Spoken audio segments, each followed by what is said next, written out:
Alright boys, you guys want Minecraft city building tips? Well, I gotcha. But we're gonna do things differently this time. Instead of writing an entire script for the video, what I'm actually going to do is take comments from my most recent community post and then answer as many of those questions as I possibly can. That way we keep out as much of the fluff as possible, all the questions that you guys don't really care about, and we only have the content that you guys actually want. Really quickly, before we get started, if you're new around here, it would mean a ton if you would take a second and subscribe to the channel. I don't really ask for this a lot, but if I don't reach 10,000 subscribers before the end of the year, the channel is gone as you know it. So it would mean a ton if you would just take a second and subscribe if you are interested in the content matter. Helps me out a lot, and you know, you'll get some good content in your feed instead of brain rat slop or something. I don't know. This first one comes from VB Mac, who asks, how does one acquire the skill to lay out cities? Personally, as a kid, I played a ton of city builder games. Games like City Skylines, or mainly it was a game called SimCity 4. Now, that's a really old game, of course, but it still taught me a ton. All those city builders can teach you how to use different types of roads and when to use them. It also teach you where to put your factories, or where to put your commercial downtown, or where to put your rich residents versus your poor residents. All of it can be learned from games like that. Even after all the hours I spent playing that game, I still am no pro. It has taught me a lot of the basic stuff, but I'm still constantly learning, and learning just through doing stuff, or learning through looking at Google Maps, or traveling the world. Whatever it be, I'm always learning, and you always will be learning. So just kind of keep that in mind. You're always going to look back at some of the old stuff you used to build and be like, you know, kind of scratching your head. Why did I build that? I mean, that's just how it is. I mean, even look at Bazooka Bulldozers, who's talking about entirely redoing his city. Look at his city, dude. This thing's freaking awesome. And he's talking about entirely deleting it? Are you kidding me? I mean, you're always going to be learning. That's just true. So get used to that and be ready to make mistakes.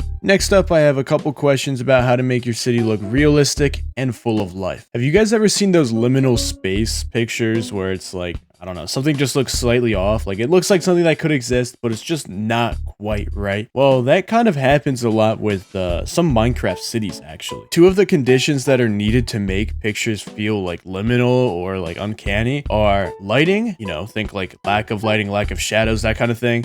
And the other thing is lack of furniture or other things going on in the space, like oddly empty. So think something like the back rooms where there's no furniture and there's basically no shadows, so it has this really weird lighting effect. But you can also get it from something like the liminal suburbs. You ever seen those pictures where it's just like, it almost looks like it takes place in a dream, the way that everything is so perfect, and like, you know, the shadows obviously help give that effect. But it's also just the fact that there's like almost nothing going on. Stuff like that is something to look out for in your city looking kind of lifeless. So how do we actually solve this issue? I would say it's probably easiest to start by adding greenery. If you have absolutely no greenery, just plain grass, it's gonna look a little bit weird. So think trees, bushes, you could add gardens, stuff like that is all very, very good. That's a great place to start, honestly. And then keep in mind that cities are not perfect. They're gonna be a little bit messy because the people that live in them are messy. You can add in trash cans, you can add in like random trash bags around the world, potholes, you could have a car crash somewhere maybe even. There's a lot of different stuff you can do. People live in the world, you might want benches and nice areas to sit. You're gonna want food stands in popular areas and parks. You know, make it feel more alive. And then yeah, just make sure you have good lampposts or lighting in the city in some way. That definitely helps a ton too. All of that stuff put together, maybe with some hills or something, definitely should bring a lot more life to your city. If you let your land be perfectly flat, it is going to look a little bit weird. And it can be flat in some areas. It doesn't have to be like, you know, insanely hilly or cliffy or anything. But a little bit of terrain variation does go a long way, along with all of the other stuff here. That will definitely make your city look a whole lot better. Next up here, I have some questions about roads. Now, there's a lot of different ways to go about, you know, building your roads, making them look nice. But since you're asking me, I'm going to give my own personal opinion about it. I feel like I have my roads figured out in a way that I like pretty well. It's an American style road, so we always have a yellow line dividing the two lanes going in opposite directions.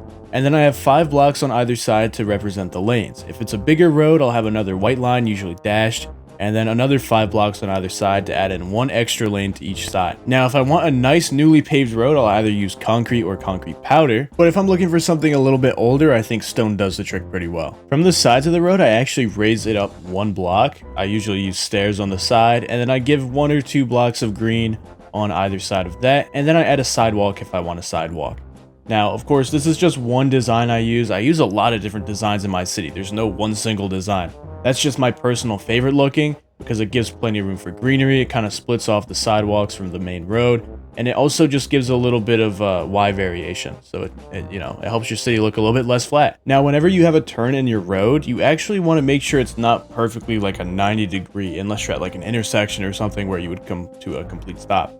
If it's just a natural turn, you don't want to just have it at like a 90-degree angle. You want to slowly ease into whatever weird angle you want your road at. And so it definitely helps out a ton to understand how to make circles in Minecraft. You don't have to, be a master of it, but have a basic idea of how it works.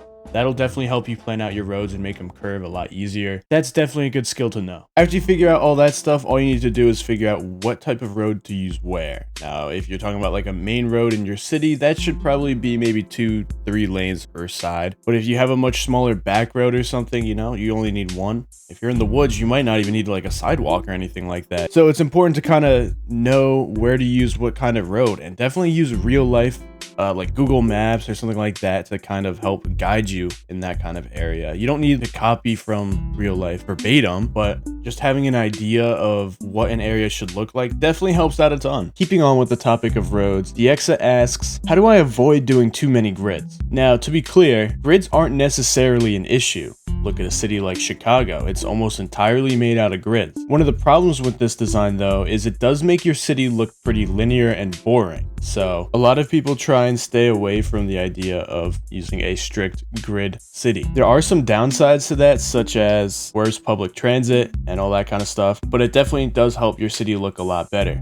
So if you're looking for a strictly not grid city, you're mostly gonna have to look towards Europe. Europe has a lot of older cities, and because of that, they didn't really use the grid back then. If you're looking for examples in the US, you might want to look at Boston, which does have grids, but it doesn't use like a strict grid system.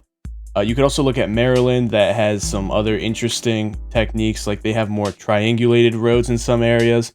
You could also look at San Francisco on the West Coast. That's a very good example. But all of these use some form of grid inside of the major roads, and that's just because it is more efficient. Now, if you're building a suburb, you might want to look more at cul-de-sac based areas. Cul-de-sacs are long, dead ends with a big circle at the end so you can turn around, and they keep traffic low. They're usually pretty windy and are a lot more interesting to look at. So if you're looking at building suburbs, definitely consider cul-de-sacs. The downside is it's a lot harder to walk anywhere because all the roads are so long, but other than that, cul-de-sacs are really good. Zella Does Stuff asks, how do I make large bodies of water quickly, such as rivers, lakes, oceans, ponds, etc.? And well, there's only one true good answer for this. Now, you could go really slowly and, fill everything, slash fill with water or something like that. But the best way to do it would actually be to just place the top layer of ice where you want the top of the water to be, and then slowly let it melt, or you can also break it if you're in survival mode or something. This next question comes from Dio, who asks, where should I build skyscrapers so that they don't feel out of place? A lot of new builders make the mistake of building their skyscrapers next to really short buildings, like, suburb buildings or like one-story buildings. They're gonna look out of place if you do that. So then what you actually want to do is you want to slowly, gradually make the buildings taller and taller as they get closer to your skyscraper district. And as it gets closer to the tallest building in your city, you continue to rise up, and then that should be the one single tallest building. A great example of this would be a city like Detroit or New York, where the buildings slowly get taller and taller as it gets close to that central big build, creating almost like a peak in the skyline. Now, this should be more of a trend than a rule. What does that really mean though? Freedom Tower is the tallest building in the New York skyline, but the next tallest building is not directly next to it. There's actually some shorter buildings around it. Shorter not meaning 1 or 2 stories, they're still pretty tall buildings, but they're not the next tallest. So the trend is that as it gets closer to that central World Trade Center, the buildings do get taller, but there are some shorter buildings around it too. Your city doesn't have to be limited to just one peak though. Those were just some basic examples to get my point across. There are many cities that have multiple peaks in them, such as maybe Los Angeles or Toronto even. And yes, there are exceptions to this rule, but you asked me what I thought, so I'm giving you my opinion.